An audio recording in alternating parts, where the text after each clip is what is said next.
College Promoters USA, founded and located in San Antonio, operates as the only family-owned college recruiting company in Texas that brings a truly professional, local, and face-to-face approach to area high school student athletes and their families. If your son or daughter is serious about college athletics, call them at 210-494-6363 or visit collegepromotersusa.com anytime. College Promoters USA, the best investment a parent can make in their high school student athletes. Here we go. It's another edition of the 50/50 podcast powered by College Promoters USA. Our proud partners, College Promoters USA. They are America's premier college prep program and high school student athlete marketing service since 1997. Located here in San Antonio, Texas, you can find them locally in the Ventura Plaza Shopping Center. You can also find them via social media on Twitter at SATX Recruiting, as well as on Instagram at College Promoters USA, as well as on their website at collegepromotersusa.com. My next guest, a big fan of his work. First chance we actually get to sort of meet, even though we've been talking for probably months and months, I think, over soccer Twitter, as we call it. And I know I had a while back, probably about a year ago, I think it was, I had the pleasure of following him up on John Johnson's Grassroots Coaching Podcast. I think I followed you. I think you were the guest right before me. He is Coach Mike Carroll, the Player Development Director for SG1 Soccer Club. Coach, how are you? Great, man. Thanks for having me. Absolutely. We're excited to have you. Always excited to be able to highlight coaches that are doing special things in their particular area, in their communities, and especially around the state here in Texas. So definitely excited to have you here. You ready to jump in? Ready. Let's go for it, man. All right, let's go. All right. So before we kind of dive into a little bit the particulars of, the particulars of what it is that you're kind of currently doing, what the lives you're changing, and what have you, tell us a little bit, just briefly, a little bit about your background, but also more so how you kind of arrived to your current club there in SG1 Soccer Club. I played my whole life up until the college ages, right? And the only problem I had in college was apparently you have to go to class. So they don't just let you show up. They don't just let you show up and play. You kind of had. So I was playing at Southwest Missouri State University in Springfield, Missouri, and I was working at Bass Pro Shops while I was going to school there, and I was not good at the whole school portion of that, and so I ended up dropping out. And 6 months later, I joined the Navy, which was a smart move on my part, by the way. In 1996. I was stationed in Bremerton, Washington, just outside Seattle, and I volunteered. At the ripe old age of 21, I volunteered to coach at the YMCA there, because I was going to be on land for a while for the first time. So, and they gave me the little kids and 5 and 6 year olds, and I just kind of fell in love with it, and not nearly. The coaching knowledge then that I have now at 47 years old.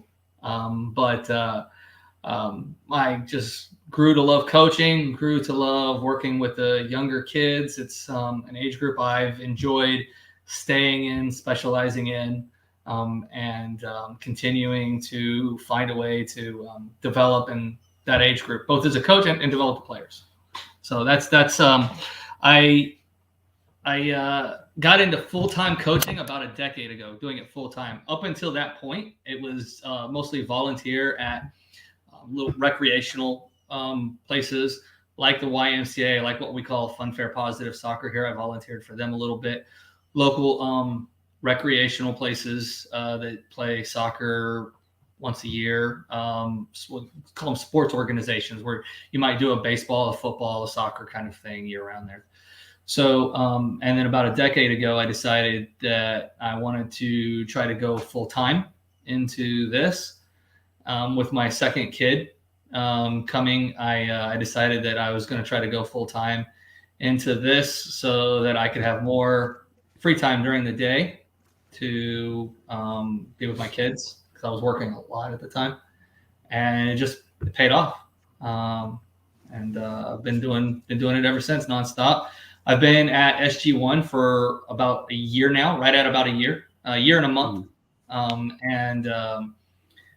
They brought me in to be the director of player development, basically establish the training methodology and coaching methodologies for U6 through U10, essentially.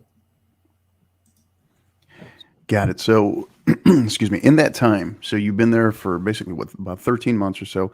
In that time, so clearly one of the things that was noticed. Talk to us. In that year, there was a clear shift in the methodology and the culture. Talk to us a little bit as to the how, maybe, and the why, and what that looked like, I guess, 14 months ago versus now. Sure. So SG1, when I got there, it was a good club. It was already a real community club, right? KD is not nearly as big as Houston or whatnot. It's a town, and so there's not. It's very. A lot of people know each other, right? It's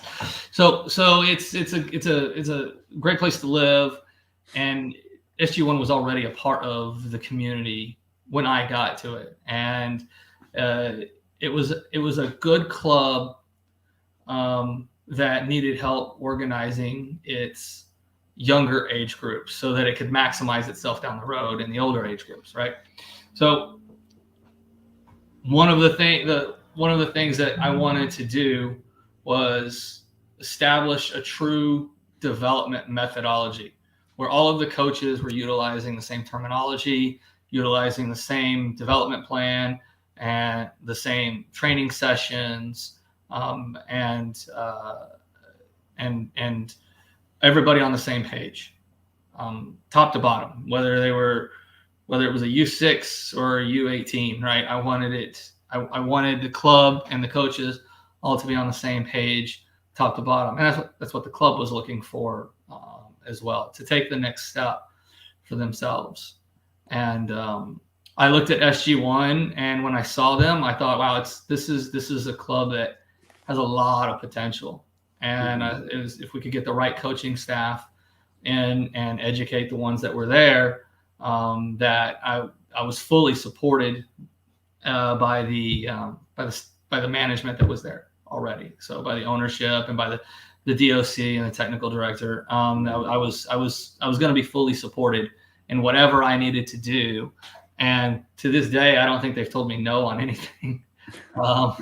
And that's great. As long as I had a plan, a way to execute it, and it looked like it fit, right? They've, a good reason for wanting to do something. They didn't have any problem with me at all. So the first thing we revamped, the first thing that got changed was what's called the Rising Stars program. There was only about, I want to say there was 21 or 22 players in the Rising Stars program. Now that's kind of like the rec program for the club. And it's mostly 5 and 6 year olds. There was no development strategy for those players. It's not that it wasn't an effort issue. It was a knowledge issue on how to work with kids that young, right? And so we developed, I put in place a system for that development for those youngest kids. And we decided to make it a little bit bigger. There was 62 kids in it last season now. So it grew quite a bit. And 24 of those players moved from the Rising Stars program, our development program, into our club now this upcoming season. So it was wildly successful at developing the kids. And the primary purpose of that is to help the kids develop technically. It's almost all completely education for the parents, kind of like a Tom Byer soccer starts at home education for the parents, right? and Corver technical ball mastery. So the ball mastery, helping develop a player's comfort on the ball, those are the two primary things that parents and players work on when they come to that program. And then we reestablished the I don't want to call it competitive, we call it the pre-academy side, right? So it's the so we have like 3 different levels that like 8-year-olds and 7-year-olds can play at now. And what I really wanted for our club was to be pretty inclusive and to have a spot for every kid at those ages, right? I mean, nobody should be turning away 7 and 8-year-olds. It's Correct. Yeah, I mean, there's no such thing as a 7-year-old that's too far gone. Right? It's not like, oh, you should have started 3 years ago. It's too late for you now. Yeah, No, they're washed up. They're washed up. They're done. Right? Yeah, that doesn't exist. So I wanted it to be extremely inclusive, and for us to have a place for everybody to develop, regardless of whether the player has been playing for half his or her life, or whether the player figured out the ball was round yesterday. Doesn't really matter. I wanted to have a spot for everybody in the whole club. So. Got it. So, you hit on a lot of things there. From the player-centered perspective and the coaches working together, sounds like obviously the buy-in was pretty immediate. When did you start to see? Because when you're working with this group of young student athletes, it takes a while it takes a lot of patience. It takes a long while to see kind of the fruits of your labor. But when did you maybe start getting the first inkling or maybe feedback from your coaches that some of the initial steps of what you were implementing was starting to work? Well, I was very hands-on with the whole thing, right? I mean, even I'm coaching 3 of the teams myself. So I was very hands-on with all of it. Yeah, the buy-in was pretty quick from the club. I had already had a bit of a reputation for doing a decent job in these age groups, right? When I joined the club, so that gave me a little bit of a leash, some room to work with, partly, and then the club gets all the credit for helping implement everything as fast as possible, right? And then the coaches coming in, some coaches came in that I had already known that had worked with me in previous places, right? So I knew that those coaches were already going to be bought in because they had been in the same situation at other places. So some coaches came over that I already knew could handle it. And the expectation was already there, and I knew that they could execute what was being asked. And so that, in a sense, made it quicker and easier. It wasn't necessarily, I didn't have to retrain a bunch of coaches because essentially 4 moved over within a month after I did. We brought in 4 coaches that were able to jump right in and help. We're amazing coaches. We have fantastic coaches at this level, and that's a super important thing. It is super important that you have experienced coaches that understand not only the methodology, but how to communicate it and how to educate it, right? So that's why I'm never an advocate for putting Joe beginner coach at the U6 level and then asking that coach to revamp or make changes, because to be honest with you, it's not a beginner's job. Although one of the biggest mistakes clubs make is putting the least experienced coaches in charge of the least experienced players, right? Right. And you end up with problems when you do that. You need to have highly experienced coaches running the least experienced age groups, and you'll really start to see things turn around if you take highly experienced coaches and put them at the lower age groups or lower skill levels. You'll see your development start to raise quickly. So, and with all of the coaches being there and not looking at this as some part-time job or some way to earn a paycheck or whatever, they're serious and they're focused about developing these players. You end up with a lot of good things happening. Right. And I've been fortunate to, have this staff, and they're all doing some fantastic work. So the coaches are amazing. So it sounded like it was a pretty seamless transition from the coach's perspective in terms of the methodology and the terminology, right? So, but now on the player side and on maybe even the parent side, right? As far as being able to facilitate that buy-in.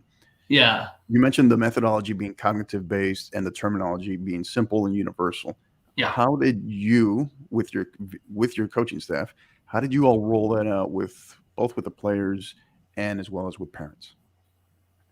So with the coaching staff, it took a couple of meetings and courses and classes and kinds of things,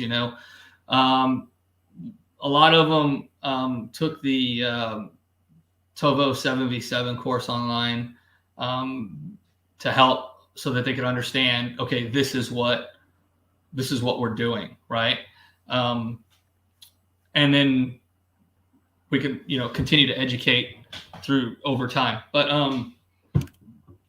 also a lot of the coaches, we're at the point now to where 7 coaches that have worked with me in the past are now working with me here. So that made things a heck of a lot easier, right? It makes it seem seamless. It makes the transition seem seamless whenever you bring over coaches and they already know what's going on. They already know the terminology. They already know the methodology. So that helps, when you have 7 coaches come in and they can help the coaches that were there before. That helps a lot. The hardest buy-in was from the parents, right? Because one of the things that I initially did was we took players that were playing in a competitive environment against other clubs around the city, and I brought them all back in-house. And that was when parents first started looking at me like I had 3 heads. Yeah, they thought they got relegated, didn't they? You could tell in their eyes it could look like a relegation, right? And I'm like, and after me spending some time with the players, I was like, no, this is what we need to do, because they're not ready to compete. I'd been coaching at a high level for quite a while, and I had a pretty decent idea, and me and my coaches as well. I'd been coaching for the coaches that came to the club as well, had been coaching at a high level for a while. And so we already had a pretty good idea of what that looked like. And we knew that this was not the time, this was not the group to try to compete, right? So we felt it better to pull our youngest players back in-house and develop them there. Help them learn the terminology to where there wasn't be any pressure to score goals, win games, or anything, and we could balance out the teams on the field, and keep things close and fun and interesting. Well, kids don't really care who they play against. They don't care if the players on the other side of the field are wearing red, blue, white, yellow, or anything like that. 6-year-olds just don't care, right? Parents tend to care, but 6-year-olds couldn't care less. And so it allowed us to bring them out of that highly intense environment where parents are screaming at you from one side and coaches are screaming at you from another side, and there's a referee in the middle calling all these, and so I wanted to pull them out of that, because that's not a good development environment for kids. especially at that age, right? Right.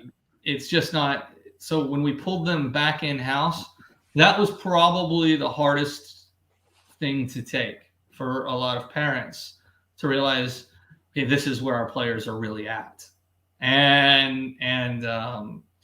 but a year later, it really paid off, and so now SG1 is doing extremely good. We've got top bracket teams at all levels, and so it just took a little time. Now, I mean, we're not winning the top bracket or anything like that. I think we finished mid table with a lot of our teams, but I'm perfectly okay with all of that. I'm not here to win games or anything. My job is to develop players, and what I'm asking the players to do is hard, right? It goes against what we're all asking the players to do.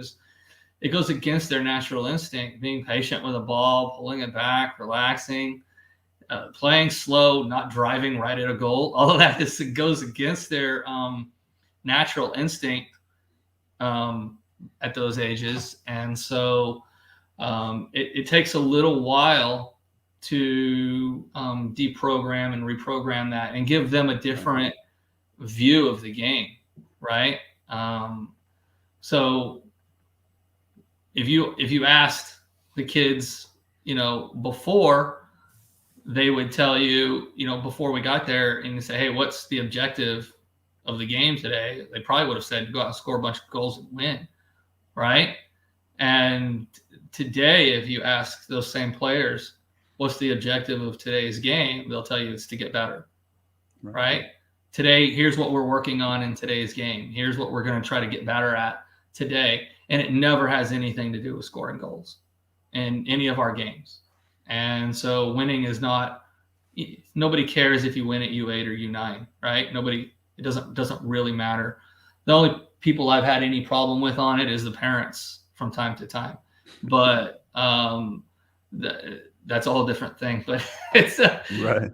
Yeah, but the kids don't care. They're as long as you can make the education part of the sport fun and enjoyable and help them see that, hey, are you better today than we were 6 months ago? What did you guys look like a year ago? And what do you think you look like today? Kids are cognitive enough. They're smart enough to see through that. They can see it. If you ask them that, they'll tell you, oh no, I'm much better today than I was 3 months ago. Good. There you go. Yeah. And that makes them feel happy. Yeah. It's important feedback for sure. Yep. So, Coach, you guys are, excuse me. So you guys are located there in Katy. So I guess you can call it the greater or the extended greater Houston area, which is a gigantic area. Give us a little bit of a club, club spotlight in terms of numbers, particularly in your area, total numbers. I know you guys are expanding quickly. Yeah. Just give us a kind of a club spotlight. What numbers wise, what is that looking like? So yeah, we're located in Katy. For those who need to know, it's 99 and I-10, way out west. We have about 600, I want to say, kids in the club, probably in that neighborhood. I haven't gotten an exact count, but I'd say there's about 600 players or so in the club. And that, if you're in, central small town Indiana, that's probably a massive club. But here in Houston, there's multiple clubs with 3,000, 5,000, and as many as 10 and 11,000 players, right? In the club. So in clubs, a 600 player club is not big. We are the largest club in Katy, but as far as it goes from the greater Houston area, we're not even on the radar. Right. We have added in the last year probably 150 to 200 kids. A good portion of that is part of when you add good coaches, good players want to play for the club. That's a part of it, right? And we have an incredible coaching staff. The other part of it is when you go out and you play a certain way and look a certain way when you play, right? And you look like you understand the game, then that attracts players as well. The way we play is kind of our advertisement. We're not out here advertising all over the city or anything like that. Right. So the way we play and what we're trying to do attracts people as well. It's a great culture in our club, from our mentor program where our high school kids help out with our younger kids as kind of, I want to call them assistant coaches. We have our high school players, or some of them act as assistant coaches for the U7s, U8s, U9s, right? Oh, nice. And they help out with in that regard. We're involved with a lot of the local schools, helping support what's going on at local schools and some churches. And so we want to stay as much as we can a community club, a local community club, right?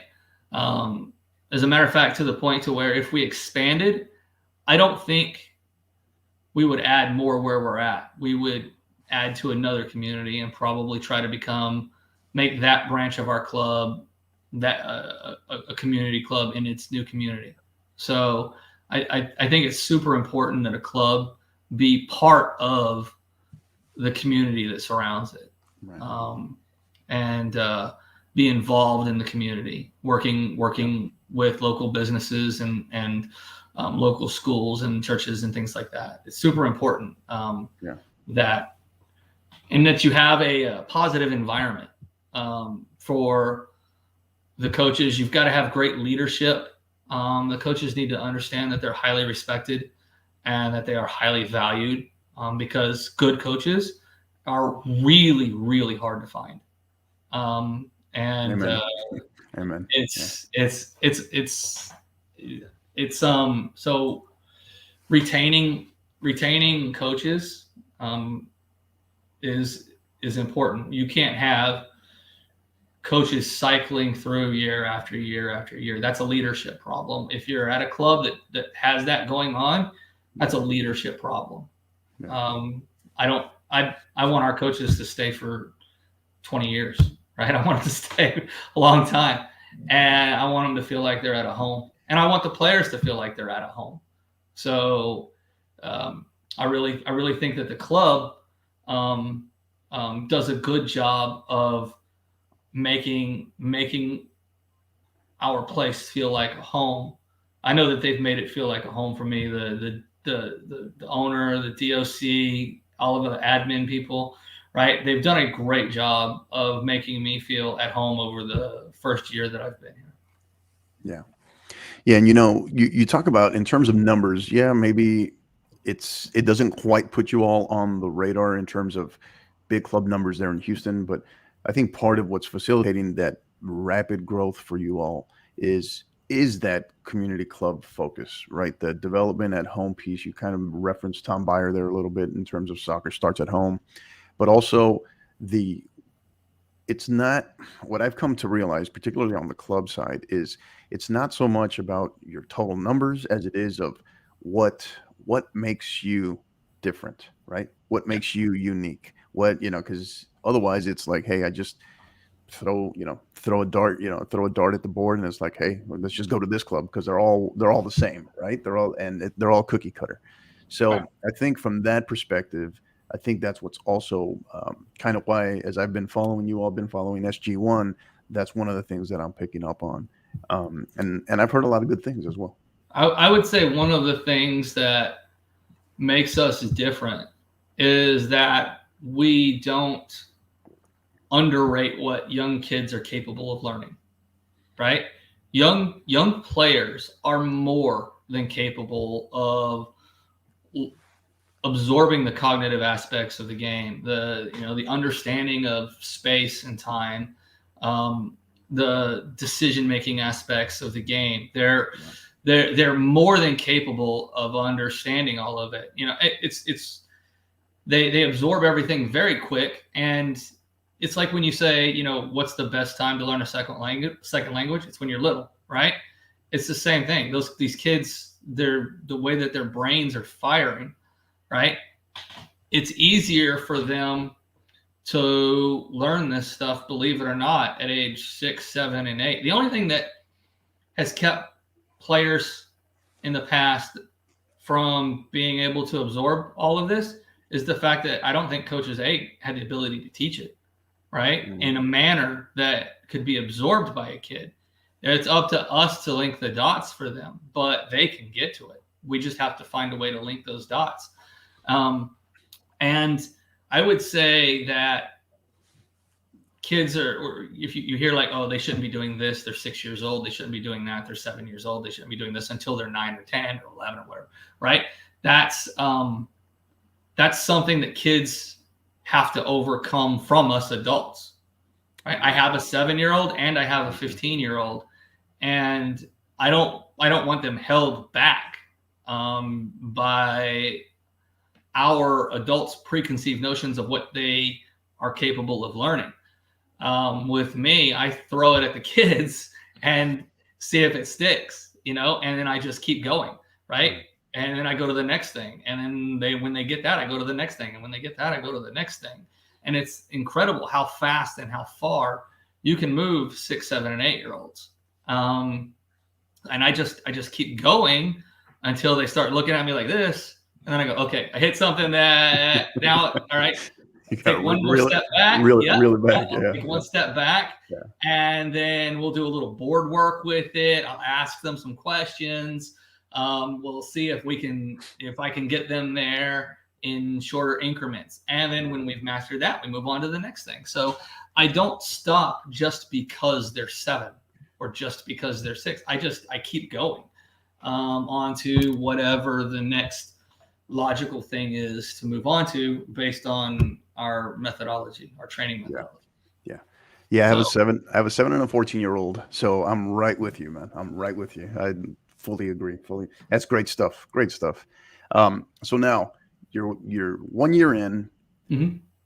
Now, as you start to, obviously it's continued player development, that goes without saying. But when you get into the minutia, right, into the details, into the weeds of, okay, how do we start measuring more player specific, team specific success in terms of their development for year 2? What are maybe some things you all have on the agenda in terms of how do we measure a little bit more specific success for year 2? Right. So we're just now starting to get the lower age groups of the club more organized. Right. It's not something that happens in 3 months or 6 months. Right. It takes time. We're way ahead of the schedule that I thought we were going to be at. I mean, we're way ahead. And so I'm ecstatic with where we're at. So we'll finish continuing to get organized, right? And then from there, it's really just continuing to push our individual player development, push our team development, our organization and stuff. So continuing to get parents to buy into what we do, why we do it, how we do it, the method, the method behind the madness, and so it's more along the lines of continuing to get people to buy in to what we're doing. What makes it hard, right, is that there's clubs out there that preach the exact opposite, right? Or there's clubs out there that have very, very good salesmen.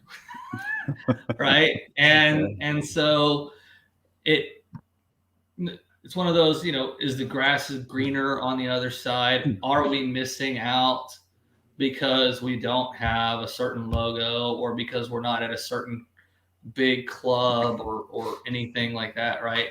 That's kind of a fight that we have. There's a big club that's not too far from us, and they've got the logo, they've got the salesman, they've got the look, right? They've got the training facilities that are super huge and super pretty, right? And it's when you go and you walk into a place that, they've got all turf and they've got all this, it's really, really pretty and everything. You look at it as a parent, and I could see it with my 7-year-old. If I walked in there with my 7-year-old, I could see it and go, wow, this looks like a great place for my kid to train, right? And it's not that, we have a wonderful training facility, but things that we're going up against, right, are people preaching that they have this pathway to here and all of this other stuff, right? And they don't, but it's something that we have to work against. And we just have to be so good at what we're doing, right? And that's it. I just have to be so good that it's blatantly obvious, that it's a blatantly obvious choice. So player retention, after we've really developed some good players, that's hard, because they see these nice, pretty, shiny things, thinking that that's the next step. And I don't know how much sense I'm making, to be honest with you, but because I'm trying not to call anybody out. But people, when you develop really, really good players, right, other people start to want your players. Right. And so retaining those players is the hard part. And they get pitched all of this, that you should come over here. Here's what we're working on. And here's our pathway. And, you'll get more eyes on you over here. And, we have we've got the MLS Next, we've got the ECNL, we've got all of these other things. Right. And we're having to fight against those kinds of things. And that makes it hard. When in reality, our coaching staff is, I don't want to say necessarily superior to a lot of other coaching staffs around, but if I was a gambling man, I'd put money on my staff, our staff. There you go. Yeah. Well, we got some input here saying that encouraging you to do it, coach, to call people out, I guess. So. Yeah, no, I'm not going to call him out. Thanks, Jimmy. No, I know who he is. Yeah. No, I figured. No, I understand that. I respect that, coach. And excuse me, but yeah, unfortunately, that's the harsh truth, right? And all you can do is continue to put your head down and and go to work. And because the truth of it is you hit on a point, is that word travels fast, right? Yeah. Sometimes it just takes a little longer to get back, maybe, even though it travels fast, or people just don't want to hear it. But if you're doing things for the right reasons and you're doing them the right way, and you become known for, hey, again, what makes you different? Sure. That doesn't mean that you're going to be immune to other clubs wanting to swoop in, right? That's always going to be the case. And sometimes, unfortunately, that has nothing to do with the kid, right? That's just kind of enabled it might be by the parents. You guys have that in San Antonio too, right? You have the FC Dallas of the world and stuff like that. It's everywhere. It's everywhere, unless you're in the very, very extremely rural areas of certain parts of the country. I've seen it. Every market I've been to, I've trained in, I've always seen it. It's always been. I don't think you can escape that. But I think it's more of a continued, just like you said, right? As long as who you are, what you're about, and then if you're surrounding yourself with great people, such as putting your money on your staff, right? Betting on your staff. I think that's a continued focus. But if we have enough of those clubs, enough of those directors that are of that mindset, I think it can eventually make a dent in this system that everybody seems to have an opinion about or complain about.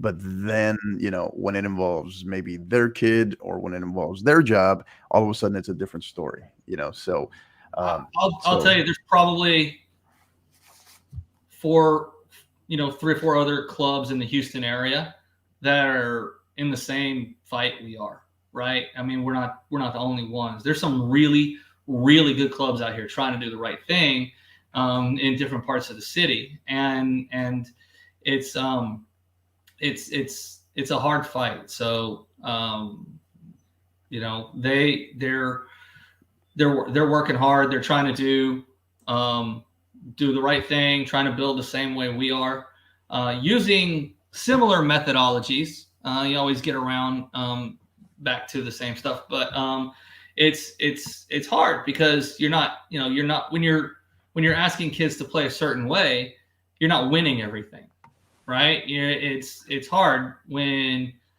an opposing team can just stick a kid with a big leg in the back and a fast kid up front, and they put the ball over the top, right? And what you're asking your kids to do is play out of the back, and you're going to make mistakes trying to do that as a club, right? You're going to make mistakes. You're going to turn the ball over. You're going to give away easy goals to opponents, and you're going to lose some games. But you have to be patient, and you have to see it through. And so for some parents, that patience is hard. And some parents put a value on medals and wins and losses and things like that, right? And most though have been amazing for us. Most have put their faith and their trust, and they've seen the growth over the last year in their own individual player. And I've been really, really happy with it. So every now and then you get one that says, no, we didn't win enough or whatever, so we're going to go join over here. And, I tell them I'm not for everybody. There's no doubt about that. If that is your goal for your player, right, then I'm not for you, and this club probably isn't necessarily for you. So I'm not scared to say that we're not for everybody. If you're looking for an education, soccer education, where your young player will be educated the right way, whatever that means, right? I mean, I know there's more than one way to do it. I hate to say the right way, but will be cared about and will be looked after both technically and cognitively, right? Then we're probably the club for you, right? If you want to scream instructions from the sideline and tell your player where to go, when to go, how to go, and all those other things, we're probably not the club for you. Right. Yeah. And I'm glad to hear you say that, because one of the things that I've continued to, now it's been a little while since I've been directly affiliated with a club, but one of the things I continue to realize, I continue to notice from clubs across the country really is we all know it in terms of directors, but there just continues to be this lack of emphasis on the actual implementation of a education system on what a club is about with parents. So, and what I mean by that is, unless in many cases, now of course, as more parents continue to obviously get older, or as we develop more as a soccer country, I should say, and more parents have also played the game, it will kind of straighten itself out, if you will. But one of the things that I've noticed is with a lot of parents that maybe they didn't play the sport at all, just don't really know much about the sport, the only real surefire way when they're first stepping into it as a novice parent, the only real surefire way they know how to measure success is through wins and losses, right? Is through direct success, meaning via goals, probably for their, for Jimmy or for little Susie, right? So, so the emphasis on that, I think, needs to continue to grow.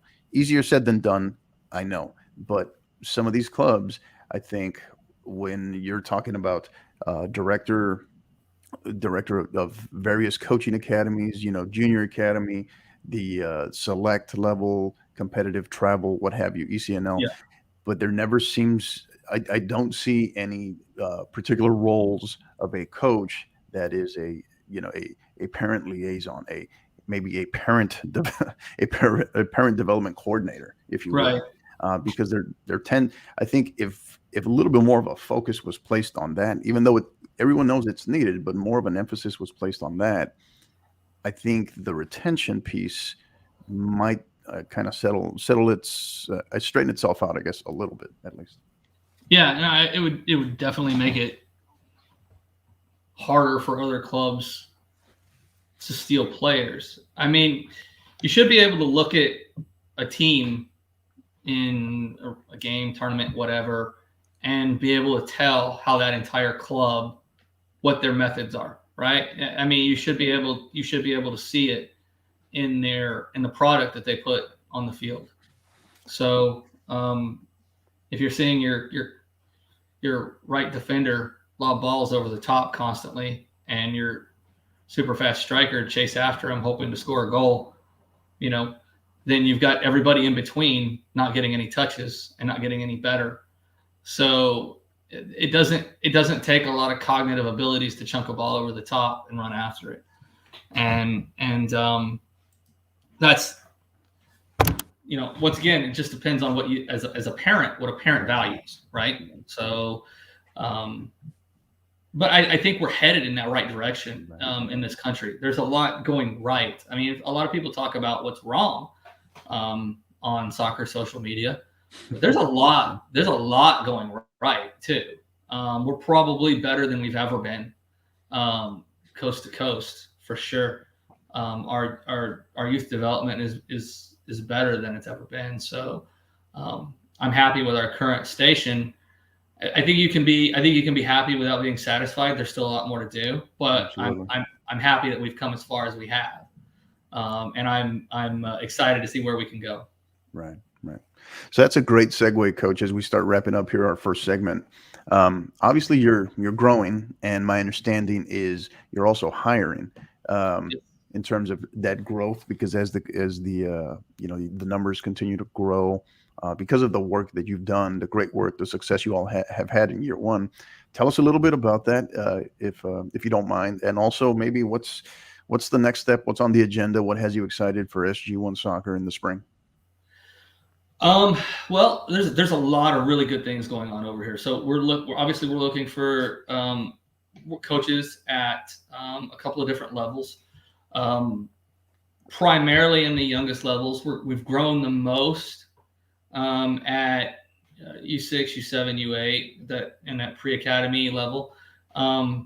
We now have 14 teams at U9 and younger, and that's a lot. Yeah, that's a lot. That's the core of our club, probably the biggest that's the foundation of the club essentially.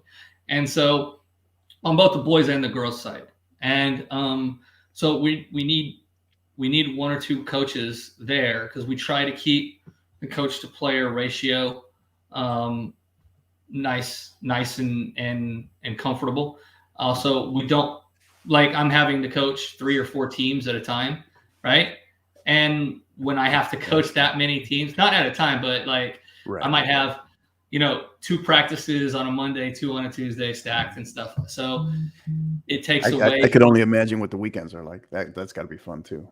Yeah, it is. It's busy, right? Yeah. But I mean, that's one of the reasons why you want the playing style, the terminology, and all those things to be constant among the entire club, right?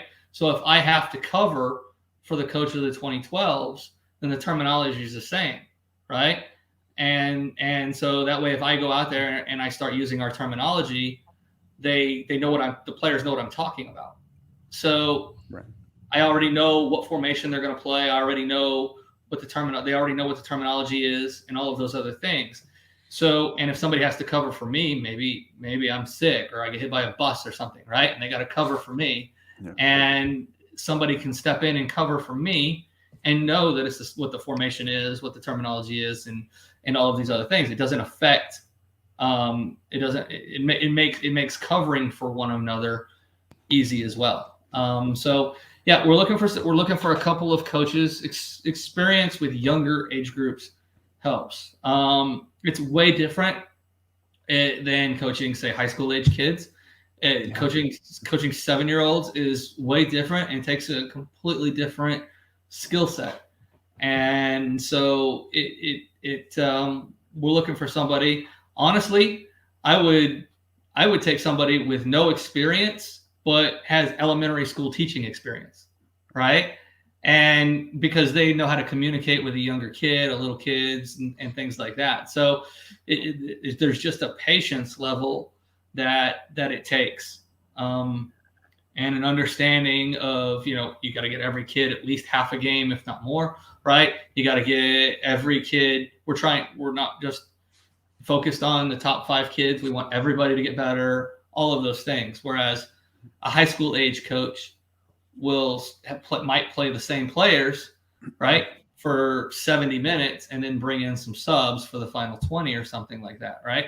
You can't do that with 6-year-olds. Everybody's got to get a ton of minutes. So, the coaches that we're looking for need to have that patience and that experience with younger kids. So the future looks really, really good. We've got we're now in the ECNL Regional League for a lot of our older kids, and so that's headed in the right direction as far as pathways and where all of this can go. We are a partner in development now with the Houston Dynamo Academy, and which means they're paying attention to what we're doing, and they're doing some really good stuff over there.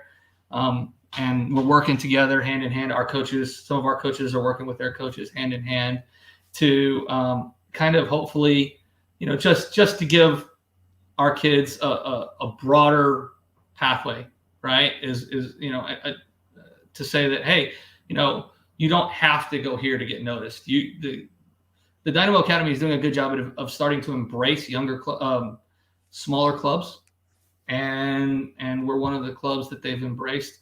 So there's a lot going on here, and the future is really, really bright with SG1. It's crazy how far we've come in the last year. Still a bit of a whirlwind.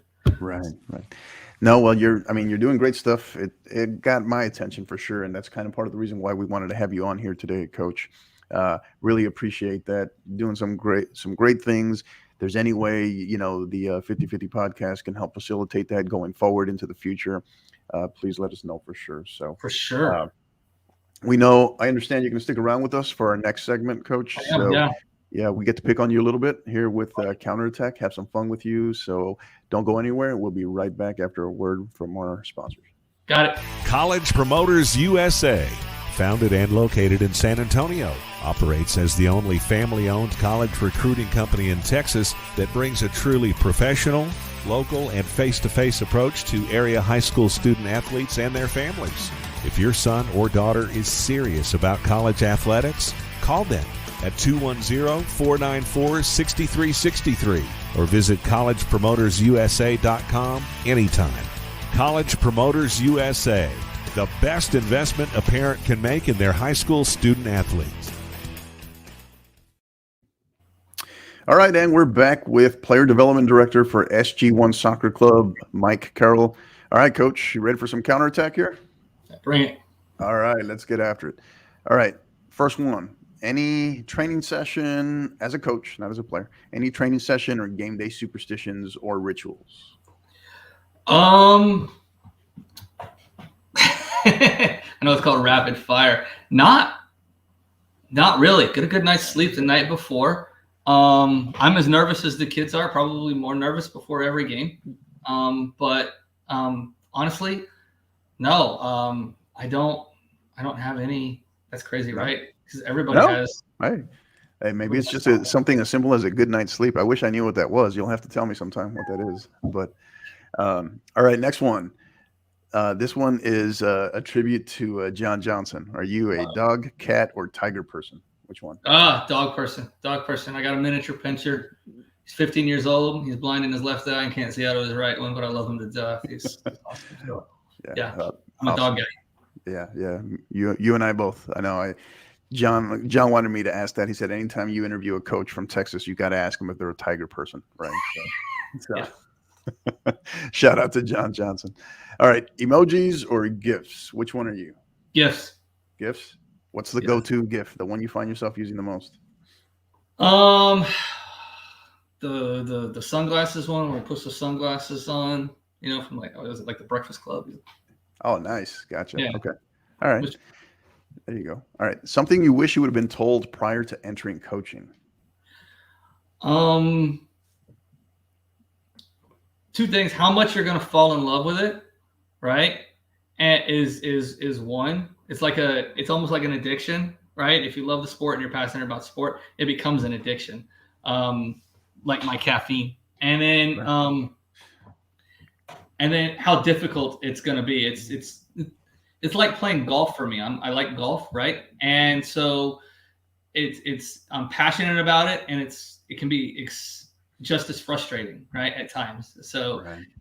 the problem solving of how do I get players from here to here, right? It Yeah. keeps me up at night sometimes, and Right. so I literally sit here with a pen and a pad, trying to figure out, okay, how do I get them from here to here, and so it's like you truly care about it, right? And you're passionate about it, and so you're trying so hard to get it right, and Right.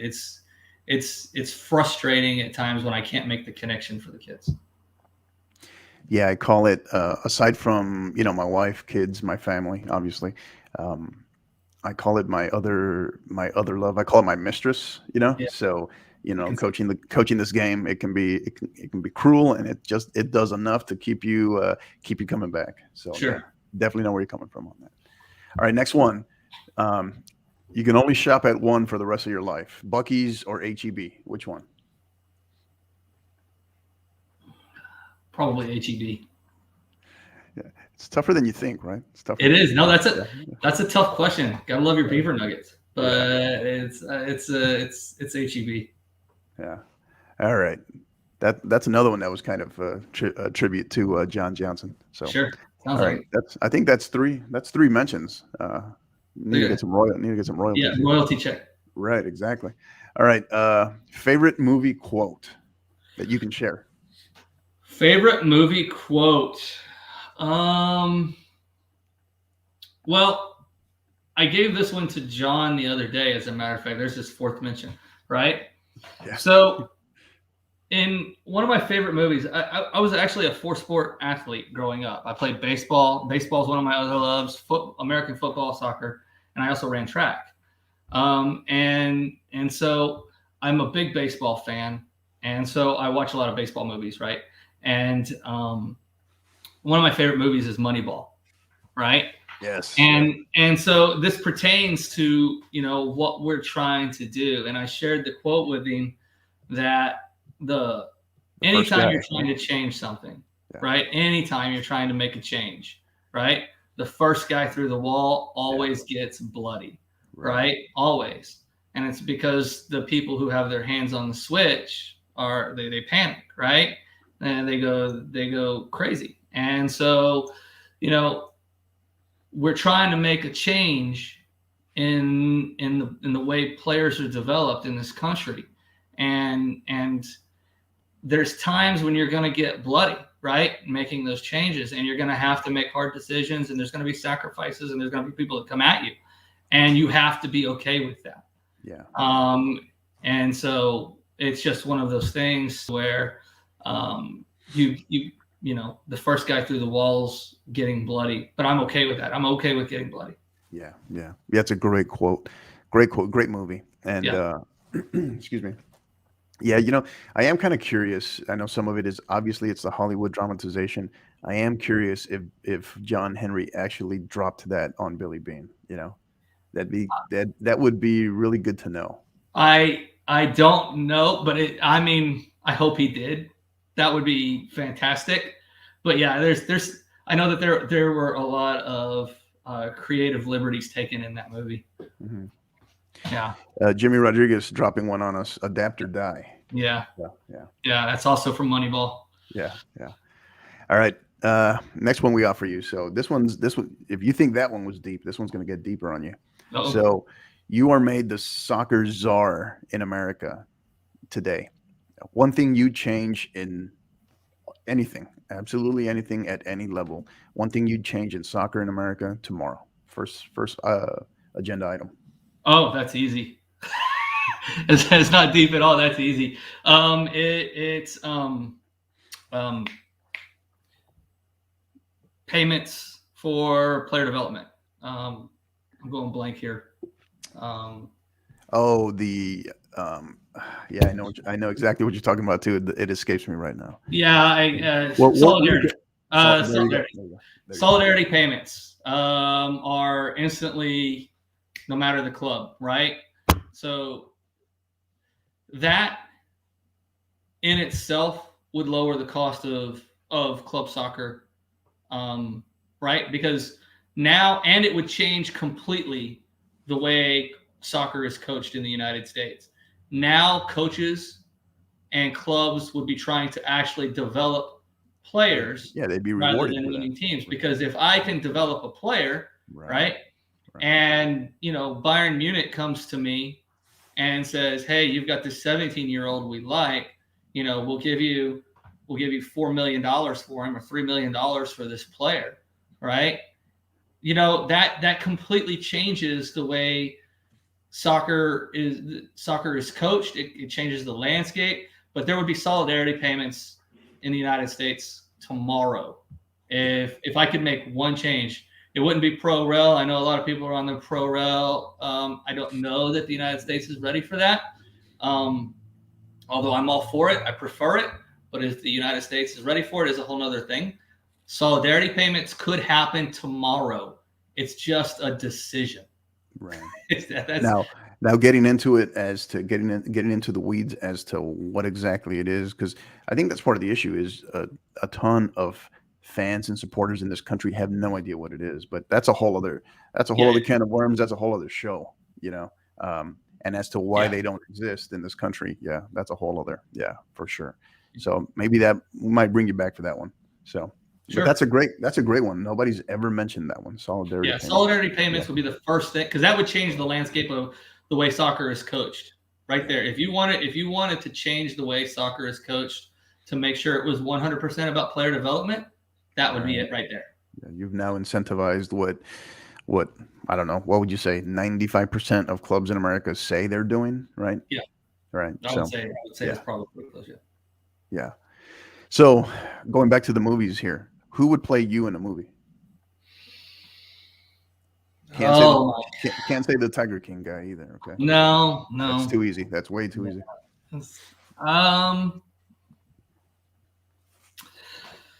I don't know what bearded men are out there. I mean, could Edward Norton grow a beard? If Edward Norton grew a beard, I would have him. He did Fight Club and then the other controversial one, American History X, like back to back. So that guy could do just about anything. So good actor. Yeah. Good actor. Yeah. Edward Norton, huh? Edward Norton. I like that. All right. Yeah. Good actor. Good actor. All right. What was your last vacation, and what is a bucket list destination? Last true vacation we took to Montana. Drove through Yellowstone National Park, spent 2 days at Yellowstone National Park. We drove to Montana, 6 miles from the Canadian border. My wife's family is Canadian. So we drove up into Montana, stayed there for a week, but loved all of the stops in between with the family. Bucket list destination. I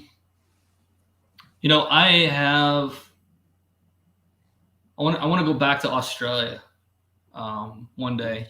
I was in Perth and Tasmania in 1996, early in '96, and I really had a good time there. But I'd love to go back to Australia and see Sydney. I've never seen Sydney, so I would say that's probably a bucket list area. Yeah. Sometime before I kick the bucket, that's where I want to go. Yeah, a lot of you Navy guys say that. I don't love Australia for some reason. That comes up a lot with the Navy guys. Yeah, off camera, I'll talk to you about it. Yeah, all right, for sure. All right. So you referenced this briefly just a few minutes ago. Sure. If not soccer, you would have coached what sport?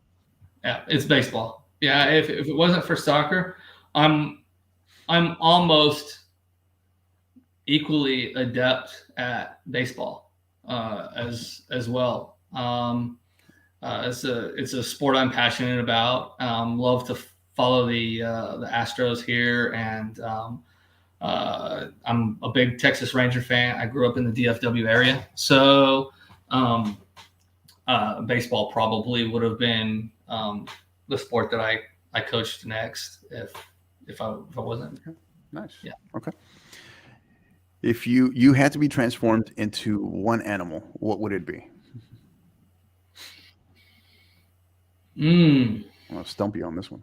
Yeah, no. Do I go with survival and common sense at the top of the food chain, or do I? You don't really want stuff chasing you, right? Nobody eats a whale, but That's true.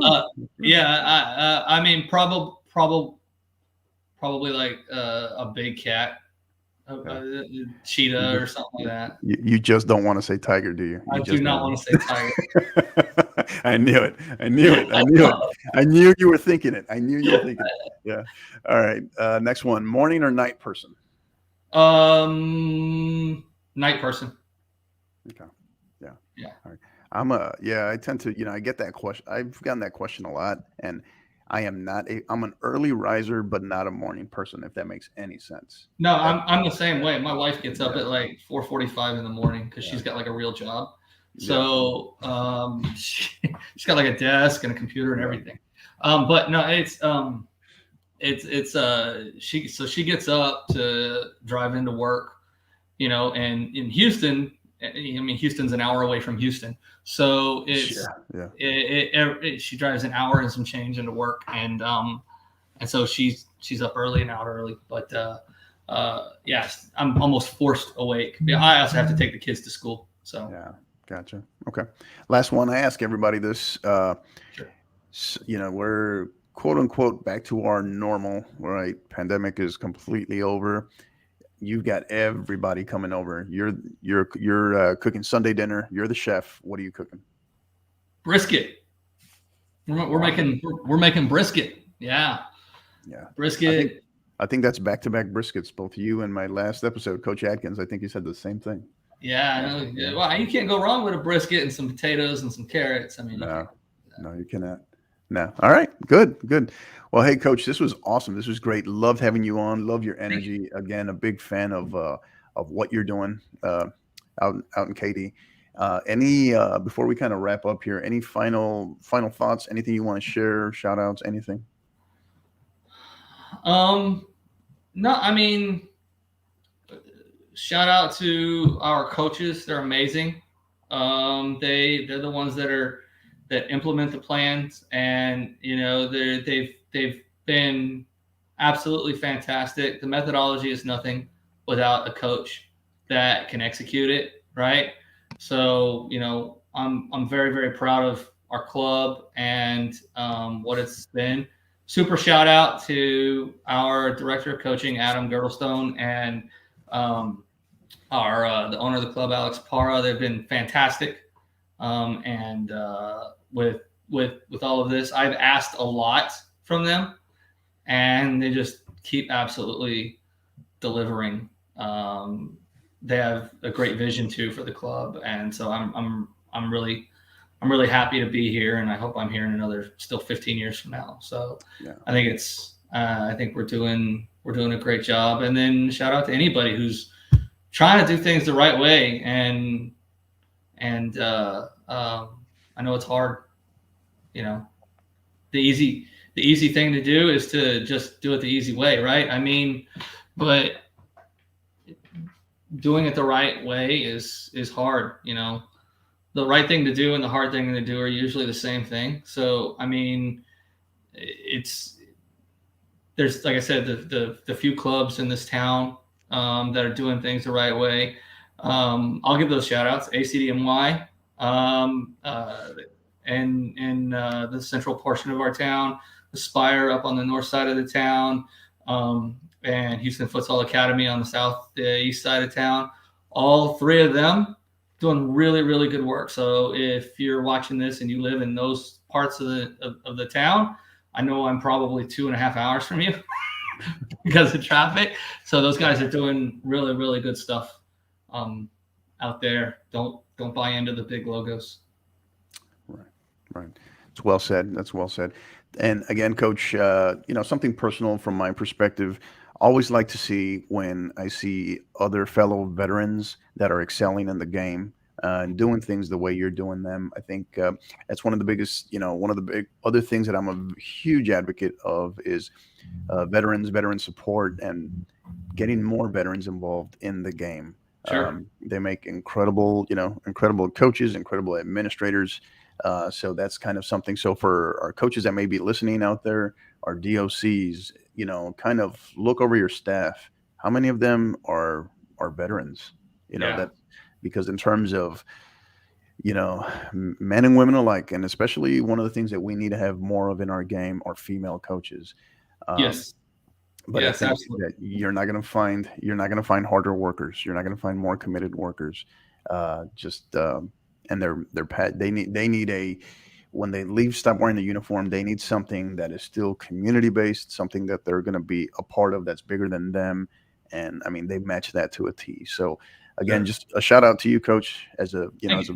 veteran. I'm Air Force, so I'll forgive you for the Navy piece, but that's we'll get over that. Yeah, sure. Just kidding. But yeah, no. Shout out to, and for our veterans that may be listening, if you're involved in the game, thank you. Continue to do great work. Please don't hesitate to reach out to us. And then, or if you're thinking about pursuing coaching, please don't hesitate to reach out to us as well. Love to help in any way we can. So. Again, Coach, this has been great. We appreciate you. He is Coach Mike Carroll, Player Development Director for SG1 Soccer Club, located out of Katy, Texas, in the greater Houston area. Thank you again, Coach. And for our listeners, keep doing your thing. We appreciate all your support. We appreciate all the downloads. Continue to go subscribe. Go to our YouTube channel at the 50_50 podcast. Subscribe there. You'll get notifications on when we're going live, as well as on Twitter. So you know what to do. So until the next time, keep downloading and keep listening.